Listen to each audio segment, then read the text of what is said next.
बेंगलुरु की नमा मेट्रो के सालाना किराए में मौजूदा इजाफे को फिलहाल रोक दिया गया है। Bengaluru metro rail corporation limited BMRCL ने इतवार को जारी बयान में कहा कि 9 फरवरी से नाफिज होने वाला 1 से 5 रुपये तक का इजाफा अगले अहकाम तक रोक दिया गया है और हतमी फैसला बोर्ड की मीटिंग के बाद लिया जाएगा। नए ढांचे के तहत 10 जोन्स में सफ़र के फासले के हिसाब से किरायों में 1 से 5 रुपये तक का इजाफा होना था। BMRCL के मुताबिक ये नज़रसानी metro railway operation and maintenance act 2002 के तहत कायम करदा फेयर फिक्सेशन कमेटी की सिफारिशात के मुताबिक की जा रही थी, लेकिन इस मामले पर कांग्रेस और BJP दोनों जमातें एक दूसरे पर इल्ज़ाम लगा रही हैं कि फेयर फिक्सेशन कमेटी को कौन कंट्रोल करता है। BJP MP तेजस्वी सूर्या ने दावा किया कि मरकज़ी वज़ीर मनोहर लाल खट्टर ने हुक्काम को हिदायत दी कि किराया इजाफा आरज़ी तौर पर रोक दिया जाए।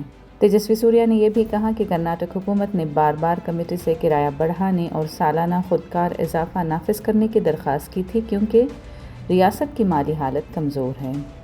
उनके मुताबिक अगर ये तजवीज़ मंजूर हो जाती तो मुसाफिरों पर बड़ा माली बोझ पड़ता।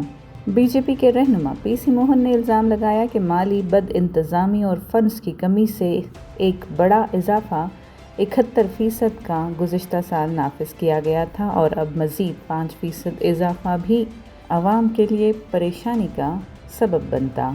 उन्होंने कहा कि बेंगलुरु के मुसाफिरों को हुकूमत की माली नाकामी का खमियाजा नहीं भुगतना चाहिए। उधर कांग्रेस ने इन इल्ज़ामों को मुस्तरद करते हुए कहा कि फेयर फिक्सेशन कमेटी मरकज़ के तहत काम करती है। IT-BT मिनिस्टर प्रियांक खरगे ने कहा कि अगर मेट्रो में तोसी हो तो BJP मरकज़ की तारीफ करती है, लेकिन किराए बढ़े तो रियासती हुकूमत को कसूरवार ठहराती है। नायब वज़ीर आला DK शिव कुमार ने भी कहा कि किराया इजाफे की कोई फ़ाइल उनके पास नहीं आई थी। BMRCL ने वाज़ेह किया कि वो मुसाफिरों को महफूज, काबिल एतमाद और सस्ती सहूलत फराहम करने के लिए पुरअज़्म है और अवाम के रद्द अमल के बाद फ़िलहाल किराया इजाफा रोक दिया गया है।